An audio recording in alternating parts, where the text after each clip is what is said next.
In the lively city of Lagos lived a man named Carlos, a well-known electrical engineer and devoted family man. Carlos was a good man and the kind of husband every woman prayed for. He was gentle, always home by 6 p.m., and never forgot his wife's birthday.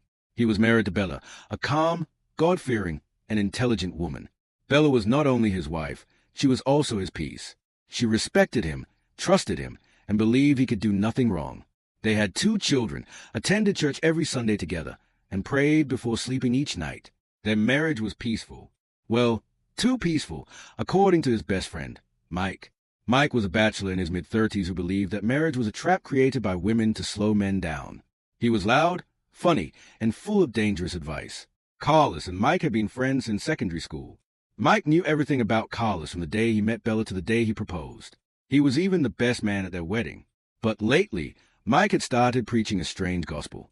"Guy, I don't understand you. So, you mean you will never touch another woman apart from Bella? Do you want to die of boredom?" Carlos laughed. "Why should I? I have all I need at home." Mike scoffed. "I beg, leave that thing. Don't you know variety is the spice of life? You just need one side chick to refresh your engine differently once in a while." Carlos always brushed it off. He loved his wife, and he also loved his life. But Mike's words were like dripping water on a rock, small but steady. Carlos was human, and little by little, Mike's word began to get to him. It started small. He began to notice some of the women at work. He noticed that one secretary who always complimented his perfume. However, he tried to overlook it until one Friday evening. Bella had traveled to Festic Island for a women's conference, and the kids were at their aunt's place. Carlos was home alone when Mike called. "Guy, I'm at one cool spot at Ikeja. Come out and relax a bit now." At first, Carlos said no, but the house was too quiet, and his phone kept blinking with Mike's messages. So, he agreed and headed out. He got to the lounge. Music was playing, drinks were flowing, and ladies were laughing too loudly. Carlos felt awkward at first. He didn't like loud places or loud women. But then she walked in. Her name was Linda. She was tall, gentle, and dressed in a fitted blue gown that moved like a breeze on water. She wasn't like the others. She didn't laugh loudly, and she didn't force herself into conversations. She just smiled, ordered a drink, and scrolled her phone. Mike leaned over and said, "See that one? She's classy, not like these noisemakers. That's the kind of babe you need for a little variety. Just go and talk to her." Carlos shook his head. No, I am just admiring from afar." Mike smiled. "Guy, don't worry. I'll help you open the door. You then decide whether to enter or not." Before Carlos could stop him, Mike had walked over and whispered something to Linda. Then he pointed back at Carlos. Linda looked up, smiled politely, and waved. Carlos waved back. That night, Carlos and Linda talked. Not for long, though, just small talk and small laughs before exchanging numbers. Carlos didn't call Linda that night. He told himself it was a harmless conversation. She was just being polite, and he was just admiring her beauty. Nothing more. But the next day, as he sat at work trying to finish a proposal, her face kept appearing in his head like a flashback in a Nigerian movie. Her soft eyes and her gentle smile. He shook his head. "Carlos, behave yourself." But by evening, he found himself typing a text message. "Hi, this is Carlos from the lounge last night. I just wanted to say you look really nice yesterday." He stared at the message for 2 minutes and then pressed send. Linda replied 5 minutes later. "Thank you. You're not bad looking yourself." That was all it took. What started as harmless chatting became daily conversations. Linda was always available, always sweet, and always calling him dear. She never asked about his wife, and she never judged. She simply gave him special attention, and Carlos felt he was starved enough to enjoy it. The phone calls and messages soon graduated into physical dates. Carlos told himself, "It's just coffee. I'm not cheating. I'm just meeting with a friend." He showed up, sat with her, laughed with her, and left feeling lighter. Then came another meetup, and another, and another. However, by the third week, Carlos had crossed a line. It happened at a guest house on the outskirts of town. He had gone there with a plan to discuss their situation and set clear boundaries. But Linda, in a short gown, soft perfume, and with a soft voice, said, "Don't worry. I'm not asking you to marry me. Just let's keep each other company." Carlos didn't speak. His silence was all the answer she needed. The moment he got home that night, Carlos couldn't look Bella in the eye. She served him dinner like always, checked if he took his BP meds, and told him his mother had called. But her love stung more than judgment. Now, he lay on the bed wide awake that night and prayed, "God, please forgive me. This will be the last time." And he meant it, because 2 days later, he sent Linda a short message. "I can't continue. I made a mistake. You're a great person, but I love my wife. Please understand." Linda didn't reply immediately, and Carlos took a deep breath of relief. Maybe she understood. Maybe she was mature. Maybe this nightmare was over. Until 10 p.m. that night, when she replied, "Oh, so you finished with me now? Just like that? After everything, you think you can taste and disappear? I'm not that type." Carlos froze. He sent his reply immediately. "What do you mean? Please don't start." Linda replied, "Start? I haven't even begun." And she was right. The next morning, a dispatch rider came to Carlos's office carrying a small cooler labeled "Delivery from Mr. Carlos." He opened it, and inside was a bowl of steaming native soup, a note, and a picture of Linda in a red dress. The note read, "For my king. I cooked this with love. Miss you already." Carlos almost fell backward from shock. His secretary smiled. "Oh, sir, your wife really loves you." He laughed awkwardly. Yes, she's very loving." From then on, Linda began to text him nonstop. She would send him voice notes and photos of herself. "Where are you? Are you alone? Do you miss me?" She appeared at his office gate one evening as he was about to leave, and waved at him from across the road. She even joined the gym near his house. One day, while he was buying smoked meat by the roadside, he heard a voice. "You didn't tell me you liked peppered meats." Carlos turned, and there was Linda, smiling like a cat that had just caught a fish. Carlos dropped his meat and almost screamed. That night, Carlos couldn't sleep. He was sweating, and his heart was racing. He called Mike. "Mike, I'm finished." "What happened?" Mike asked. "That girl. She's everywhere. She's threatening my peace." Mike laughed at first until Carlos told him everything. "Oh, man," Mike exclaimed. "I told you to eat pepper soup, not carry Jezebel from the river. Didn't you play your cards right? This is not funny. But you have to calm down. You need to be smart now. With the way I see it, she's an obsessed woman, not ready to back down." Carlos sighed deeply. "What do I do?" "Okay, relax. We'll find a solution," Mike assured him. By the next week, Carlos had lost weight, not from diet or gym, but from pure stress. You know the type of stress they mean when they say, "The wicked flee when no man pursues them." Exactly. Unfortunately for him, Bella had no idea. How would he even tell her? Every knock on his office door gave him a mini heart attack. Every call from an unknown number made his palms sweat. And when his wife Bella looked him in the eye and asked, "Are you okay?" he would smile and say, "Yes, I'm just tired." But he was not okay. Not even close at all. Because Linda was everywhere in his life, stalking him and choking him. That Monday morning, Carlos arrived at work hoping to have a quiet day. But as he entered his office, his receptionist handed him a small decorated food pack. "Sir, one woman dropped this for you this morning. She said she didn't want to disturb you directly." Carlos's chest tightened. He opened it and saw jollof rice, goat meat, and a note that read, "Don't stress too much today, baby. Let my food keep you smiling. Forever yours, Linda." Did she say her name? Carlos asked the receptionist. "No, sir, but she was fine, tall, fair, and smelled like vanilla." Carlos nearly fainted. The next day around lunchtime, he stepped outside to get something. But as he turned, he saw her, Linda. She was standing by a tree, smiling and holding a bottle of water. "Hello, sugar." Carlos looked around nervously. "What are you doing here?" "I missed you. You've been ignoring my messages." "Linda, I told you it's over. Leave me alone." But Linda smiled wider. "You can say that, but your eyes are still talking to me." Carlos turned and ran back into the building, but behind him, she shouted playfully, "I'll see you tomorrow, my love." And, oh yes, she did. Because that Wednesday evening, Bella told Carlos that they should go for midweek service together. He quickly agreed, believing that maybe church would calm his nerves. They sat on the second row together and joined hands during worship. Carlos was singing peacefully when he felt something, a familiar scent. He turned, and right there, in the third row, just behind them, was Linda, dressed in a red gown. She smiled at him, and Carlos nearly dropped the hymn book. His voice started to crack, during the next chorus. Bella noticed. "Are you okay?" she asked. He nodded too quickly. Yes, just a dry throat." After the service, Linda walked past him slowly and whispered to Carlos, "You are mine forever. You can't hide even in God's house." The next day, Linda called.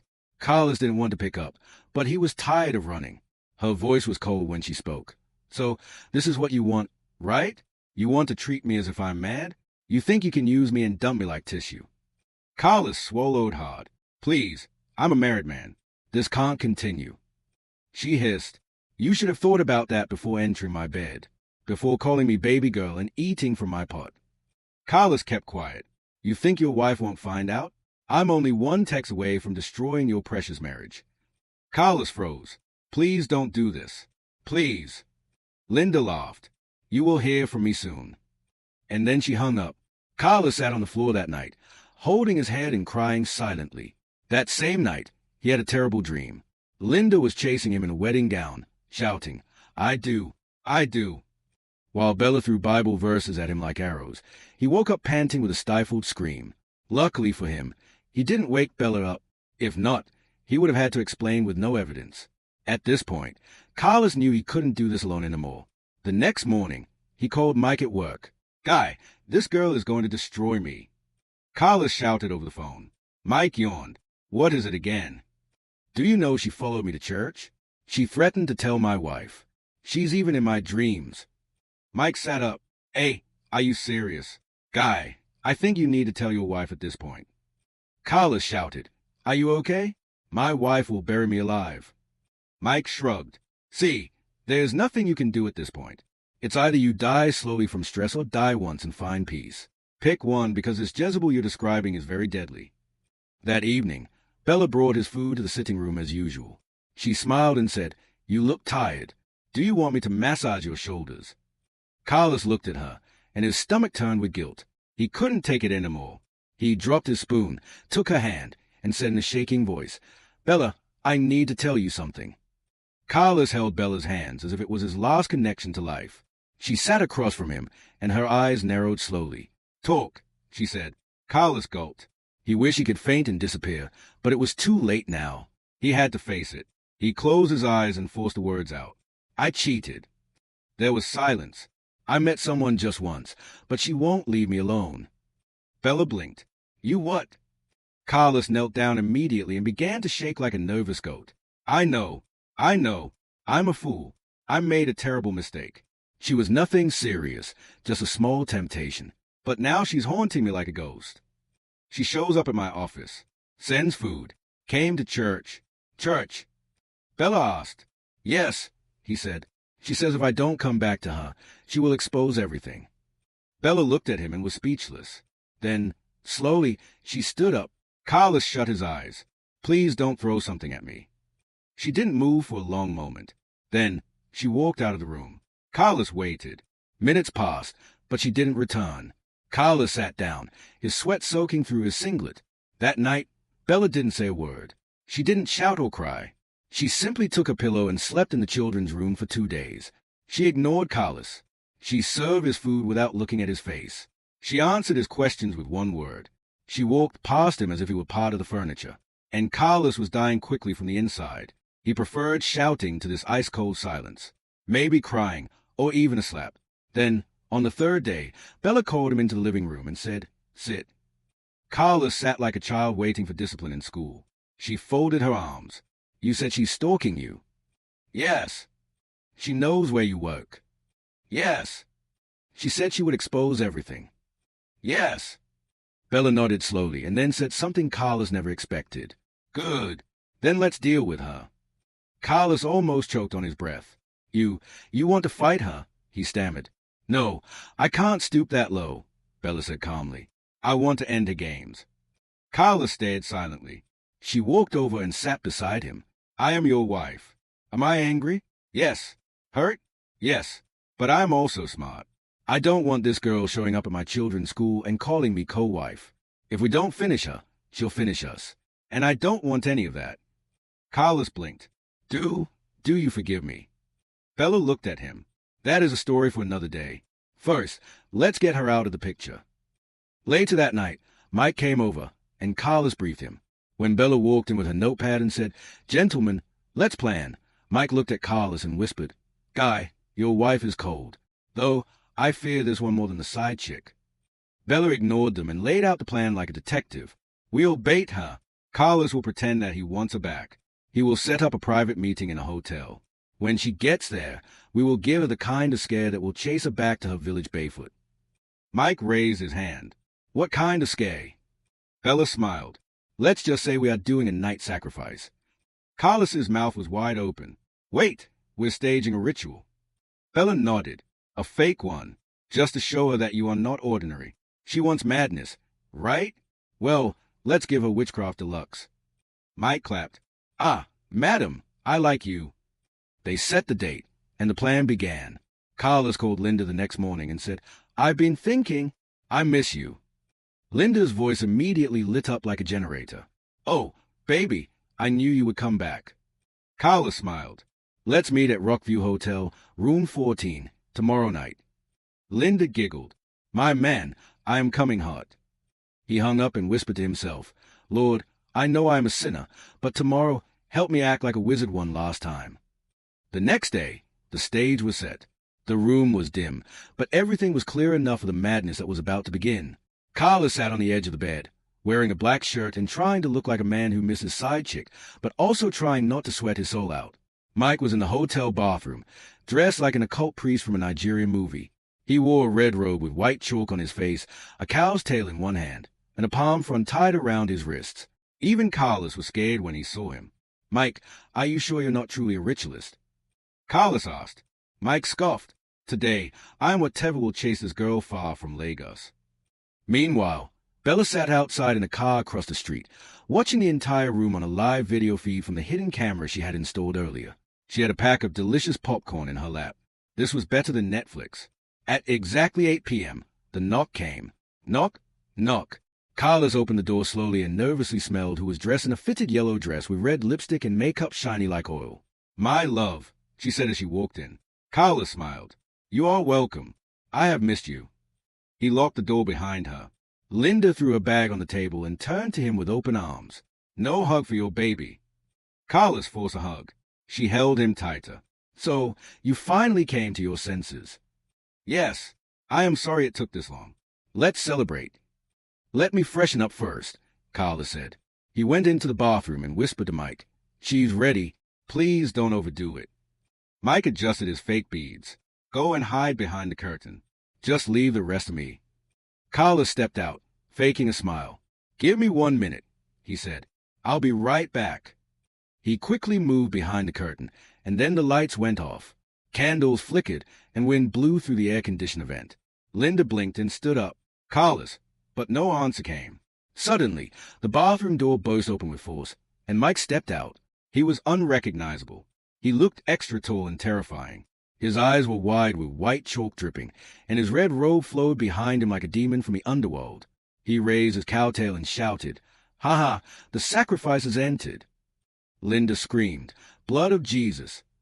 Mike banged his staff on the floor and thundered, "The blood of the unfaithful shall speak." He turned to the candle and blew white powder into the air. Carlos, who was behind the curtain, was already choking from stifled laughter. Mike continued, "You spirit from the river, child of manipulation. Today, your soul shall be used for sacrifice." Linda jumped up. "Who are you?" Mike shouted, "Bring the chicken." From the bathroom, he pulled out a tray with a dead chicken, a small calabash, and red oil. Linda screamed and tried to open the door, but it was locked. She ran to the window, and it was locked too. She began to shout, "Holy Ghost fire! Back to sender! Every demonic altar collapse!" Mike walked in slow circles, chanting fake words. "Don't kill me. I didn't know he was a ritualist. Please don't sacrifice me." Mike raised the cowtail at her. "We are not here to beg. We are here for sacrifice." Bella, who was watching from the car, was laughing so hard that she spilled her popcorn. Linda saw her life slowly leaving, and so, with all her might, she jumped up, pulled off a shoe, and used it to break the door handle. The door flew open. Just like that, she ran out of the room, down the hotel hall, and into the streets barefoot. Her wig flew off behind her, but she didn't stop. Neither did she look back. Carlos came out from behind the curtain, laughing so hard. "We did it." Mike was wiping the chalk off his face. "I need an award for this." So they both dropped on the bed, laughing like fools. Carlos and Bella silently went back home that night. But while Bella slept like a baby, Carlos barely slept. Every sound felt like thunder. Every footstep outside the house made him peep through the window like someone expecting the police. Even though Linda had run like a thief, he still wasn't fully convinced she wouldn't show up with a pasta, a cutlass, or some policeman. Bella woke up the next morning, stretched, yawned, and walked into the living room looking fresh. "Good morning, Mr. Sacrifice," she said with a smirk. Carlos looked up from the couch nervously. What if she comes back? Bella sat down and poured herself a cup of water. She's not coming back. She won't even step foot in this town again. But just to make sure, you have to call her. Carlos's eyes widened. Call who? The same girl that nearly ruined my life. Bella calmly drank her water. You will call her. Put the phone on speaker. We'll finish it properly. Carlos took a deep breath, picked up his phone, and dialed. Just when he thought she wouldn't answer, Linda's voice came through, sharp, nervous, and defensive. Hello, Linda? Carlos said calmly. Carlos, don't call me again in your life. Why did you run last night? He asked, pretending to be hurt.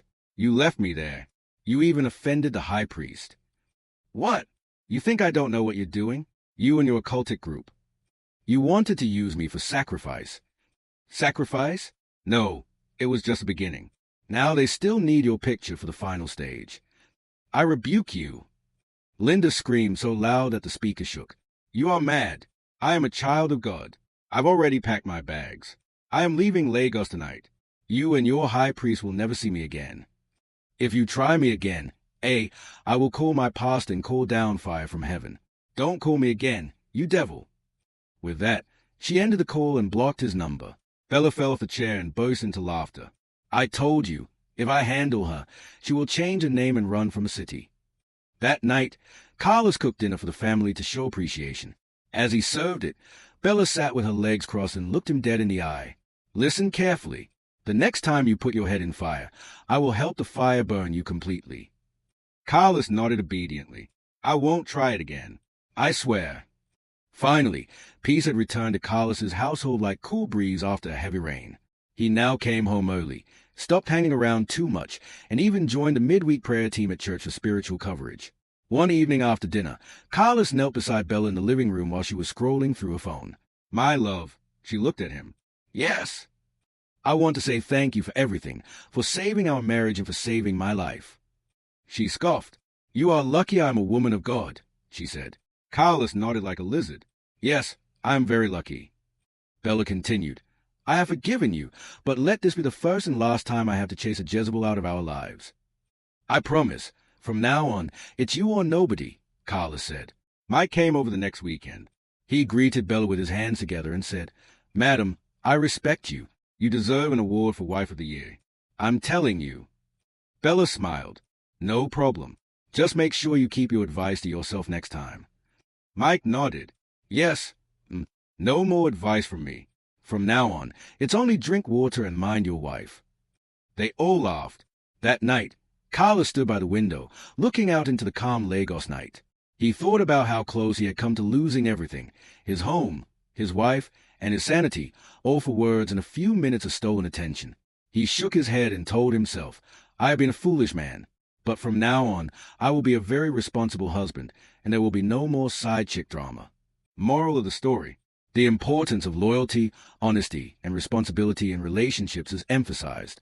It highlights how one moment of foolishness or temptation can put everything valuable at risk, love, trust, and family. It also emphasizes that true change comes with accountability and a commitment to make better choices. Owning up to mistakes, learning from them, and choosing to be responsible are key steps in rebuilding trust and maintaining a healthy relationship. Thanks for watching. Make sure to share your thoughts in the comments. What did you learn and love about the story? Give it a thumbs up and share it with your loved ones. If you haven't subscribed yet, make sure to do so. See you in the next story. Bye.